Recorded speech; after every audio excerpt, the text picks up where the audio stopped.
Hello, and welcome back to another episode of All About Diabetes. I'm your host, Carlin, and today's show features our wonderful soon-to-be nurses teaching you a systems approach on maintaining diabetes. First up is Jade, coming in live from her living room to talk about sensory care for the eyes. Hi everyone, my name is Jade, and today I am going to talk about ways you can care for your eyes to avoid or minimize problems related to diabetes. The first thing that you would need to do is to schedule routine appointments with your eye doctor. This is important so they can catch any problems immediately and start treatment immediately if needed. Second thing is to keep your blood sugar, blood pressure, and cholesterol levels under control.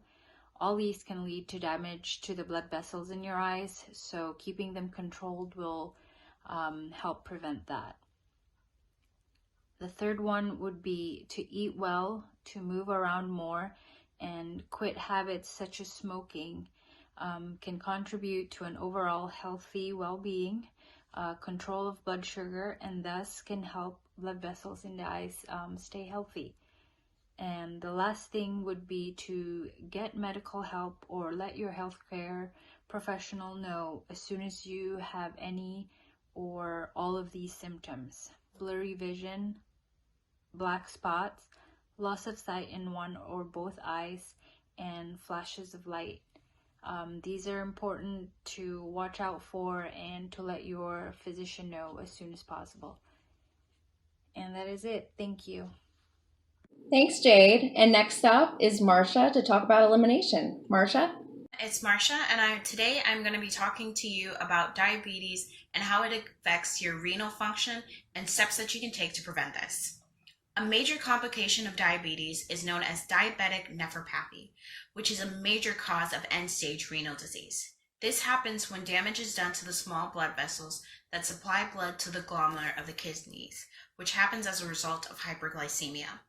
Factors that increase the risk of this development is hypertension, genetic predisposition, smoking, and chronic hyperglycemia. Steps that you can take to prevent this is practicing smoking cessation, exercising, eating healthy, and lowering your blood pressure. High blood pressure can greatly advance the development of nephropathy, which is why it's so important to maintain a good blood pressure. It is also important to have annual screenings to assess for your kidney function, which is done by testing the albuminary and creatinine levels in your urine. The best way, however, to combat and lower the risk of diabetic-related kidney disease is by maintaining normal blood sugar levels. You can take steps to prevent hyperglycemia by following a diabetic health regime, such as monitoring blood sugar levels, maintaining a healthy eating habit, exercising, taking your insulin when it is necessary, and as always, having regular visits with your primary healthcare physician. That's all for me. Back to you, Carlin. That was great, Marcia. Thank you. And here's Brianna now to talk about circulation. Brianna? Hey everyone, my name is Brianna, and today I'll be briefly discussing circulation monitoring for patients with diabetes. So poor circulation is linked with diabetes because if high blood glucose levels are experienced over a period of years, our blood vessels can become damaged and can lead to plaque forming in the blood vessels, making them unable to deliver enough blood to nearby cells. So poor circulation can be improved through taking part in physical activity and through meeting diabetes health targets. So you want to target your hemoglobin A1C levels and maintaining a good blood pressure and good cholesterol. Patients should be taking 2.5 hours to exercise a week to improve circulation and also to improve other health benefits. And also, if you are a smoker, you need to take steps in order to quit smoking to improve your chances of increasing your circulation. There are complications with poor circulation, and that's because there are higher risks of serious foot damage for people with diabetes and poor circulation. Poor circulation can mean wounds heal slowly, and so injuries have a higher chance of becoming infected or developing a foot ulcer. The worst case scenario is the need for amputation, which can occur if foot injuries are not treated at an early stage. Another complication can develop is called critical limb ischemia. This is where circulation of one or more of the limbs becomes severely impaired. Signs can include reddening or swelling of the toes, which can develop, causing the toes to become black or gray. So if you're a diabetic patient and you have a wound that's not healing properly or have an injury to your foot or any significant change in color of the legs or feet, it's important to consult your doctor so it can be treated appropriately. And that's all I have for today. Back to you, Carlin. Very informative, Brianna. Thank you. And now here's Ruby to talk about skincare. Ruby? Hi everyone, my name is Ruby and today I would like to talk to you briefly about diabetes and skincare. And the reason behind is diabetes causes immune function problems, nerve damage, and poor circulation, which can all be very damaging to your skin if you don't take care of it. So some of the skin problems would be caused by diabetes will include numbness, dryness, slow healing, and higher increased risk of infections. So it is very important to take care of your skin if you're diabetic, and some of the strategies for skincare will include keep diabetes under control, keep skin clean and dry, moisturize your skin with fragrance and dye-free lotion, treat cuts right away, drink adequate fluids to keep your skin healthy and hydrated, use sunscreen if you're exposed, and contact healthcare provider when a skin change doesn't go away.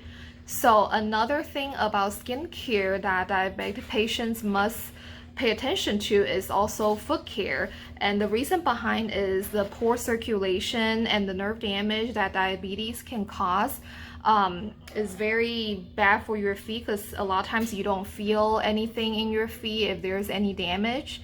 So a diabetic patient must pay extra attention to foot care.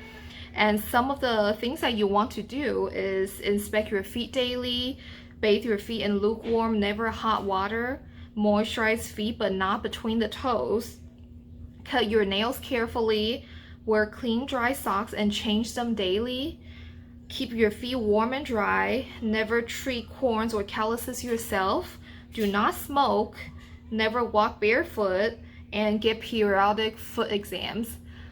So that's it. That's my very brief guidelines on diabetes and skincare. Thank you.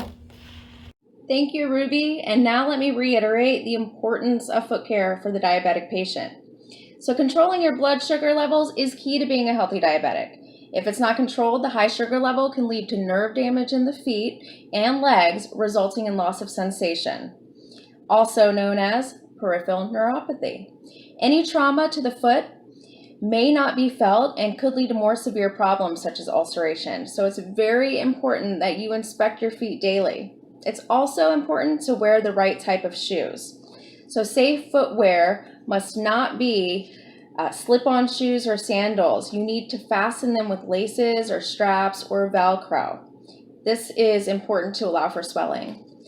So it's also important to wash your feet daily using lukewarm water and mild soap. You need to dry them gently but thoroughly, and especially in between your toes. So avoid soaking your feet as well. Diabetes mellitus may cause damage to the autonomic nervous system, and this may result in drier skin. So you need to use a good moisturizing cream at least twice a day to keep the skin soft and supple. And do not apply cream in between your toes, or it may make the skin too moist, and that might result in a fungal infection. Do not walk barefoot. It causes high pressure on the soles of the feet, and poor sensation also increases the risk for injury. Cut your nails carefully and cut them straight across and file the edges. Do not cut nails too short, as this could lead to ingrown toenails. And never ever treat corns or calluses yourself. You need to visit a doctor for the appropriate treatment. And that wraps it up for today. Thank you all to my guests for the great information, and I will see you next time for another episode of All About Diabetes. Thanks for watching.